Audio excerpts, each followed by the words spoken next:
companies, whether it's Ola Electric, which has had a phenomenal run, whether it's Zomato, which is up 2.5% and sitting at a fresh 52-week high this morning, and the volumes on Ola also phenomenal this morning. So, and you know, a lot of these consumption plays, something like a trend is sitting at a fresh 52-week high as well. So all of this looking pretty good. In fact, let's talk about Ola Electric, because the stock has practically doubled from its issue price of 76 in a matter of few days, and it's just been hitting upper circuit after upper circuit. I think since listing, this is the fourth upper circuit for Ola Electric. Now, last week, HSBC India initiated coverage on Ola Electric. They have a buy rating on the stock. Target price is 140. Well, the stock has crossed it already, but is the stock worth investing? And what's the investment thesis behind it? To talk more about the EV space and the stock in general, we have Yogesh Agarwal now joining in. Yogesh, morning. Thank you very much for joining in. So you've said in your report, Ola's investment thesis is dependent on four key forces. One, the EV penetration curve in India. Two, market share and competitive intensity. Three, the regulatory aspect. And four, the success or failure of Ola's battery manufacturing unit. So before getting into the stock, tell us about the EV landscape, and on each of these four parameters that you've listed, which are kind of the make and break for Ola Electric, where do you stand? Yeah, thanks, Seema. Good to be here. Look, electrification journey in India has been very hard for almost everyone, not just OEMs, but on the government as well, because Indian government has been really supportive of electrification.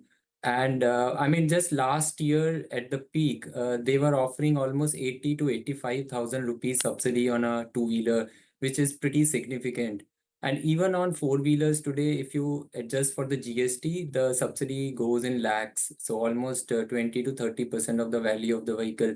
So government has tried its bit. But still, the electrification journey has been slow. I mean, even today, we sell only 2 to 3% of passenger vehicles electric, and maybe around 7% for two-wheelers. So it's still slow. We believe there could be some improvement in the next 2 years. We still don't think it's going to be like a hockey stick effect, but at least for the next 2 years, things will be better. And it will be driven by two, three reasons. One, the costs have finally started to come down, especially the battery cost. I mean, just from last year, the cathode prices or costs are down almost 60% from the peak.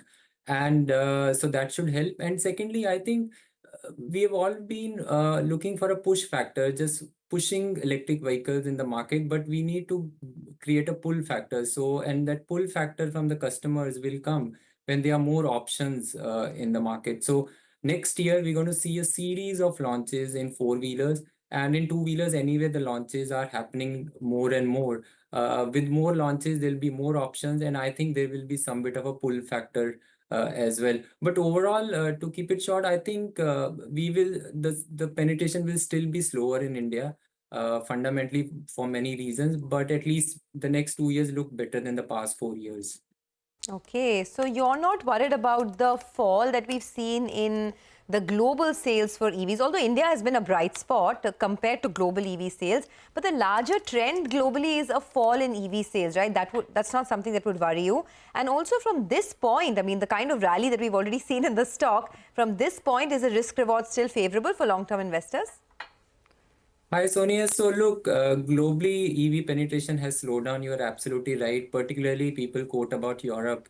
And India, you said, is a shining star. But look, we are comparing apples to oranges here. Europe is 15 to 20% penetrated already. Okay, we are at 2%. So at 2%, I mean, global penetration is 11, 12%. So we are way behind in terms of penetration. So yes, we may see a little bit growth. Actually, I'm talking about passenger vehicles right now, but we are still way, way behind.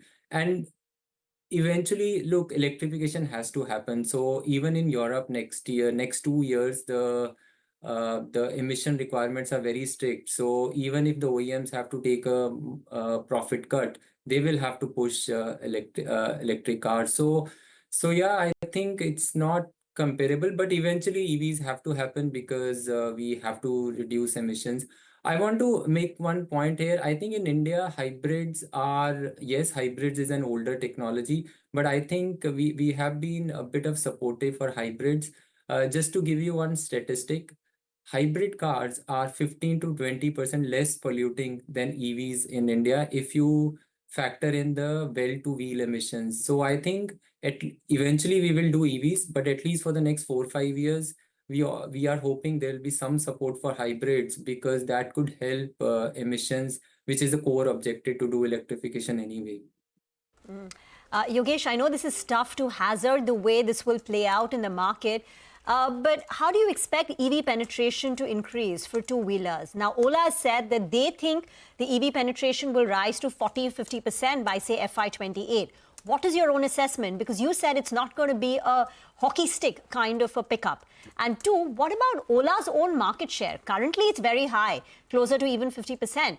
But can it sustain with competition also coming into the market? Yeah, so Reema, so our estimates for FY28 the same time is just about 20% or could slightly be lower than that. And that will highly dependent on again scooters. I think the just from a form factor perspective, it is very, very tough to electrify motorcycles.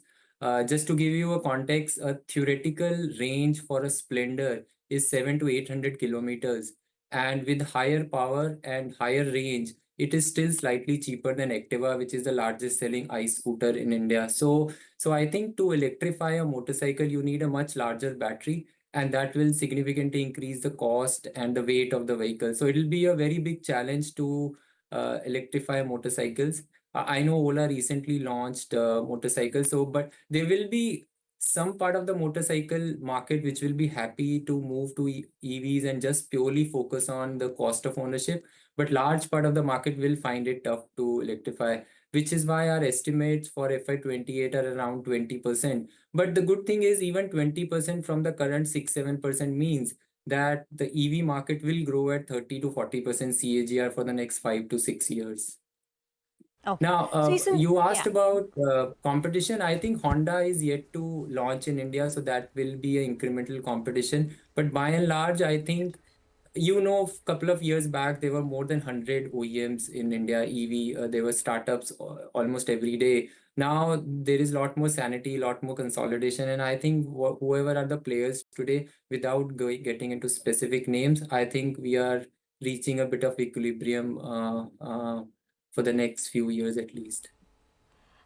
So Yogi, just one quick follow-up then on the EV motorbike that Ola has launched at 75,000. It's undercutting the market because I was reading somewhere the low, in that category is more than 1 lakh. So what explains the kind of pricing Ola Electric has done? And if the cost is anyway going to be higher, does it mean that the company could be making higher losses going forward? Actually, Rima, great point, and I think that is a big question for the overall penetration story itself. Look, today as well, if you look at just getting slightly technical here, if you see an ICE scooter is can be manufactured in 40 to 45,000 rupees, whereas the electric vehicle is around 1 lakh or 110,000 rupees. And I think today there's companies are still able to sell at ICE prices because the subsidy, direct and indirect, is still 45,000 rupees on a per scooter basis. And I think the key question here is what is the pace at which government will reduce subsidies, which we assume it to go down to around 10,000 rupees in the next 3 years. But in the meantime, the companies will be able to cut cost as well. And as I said, battery costs are coming down very, very sharply. I mean, there was a time just in the recent times from a 650 to 60,000 rupees per scooter battery is now down to 25 to 30,000 rupees. Plus significant operating leverage, right? Across the supply chain, motors are localized. Large part of the chargers are localized, X of semiconductors, and then generic operating leverage. So I don't think it is a simple equation. I think it is the push and pull between subsidies versus the cost. And the good thing is subsidies are there to stay at least for the next 2 years, whereas the costs are falling now. And therefore, I don't think the companies will be making significant losses for the next 2 years. Okay, very helpful there. Thanks a lot for explaining that to us and, giving us a little bit of an idea of which way the EV market is going to head from here. Very interesting and engaging conversation there. Thanks a lot for joining in. Let's slip into a quick commercial break on the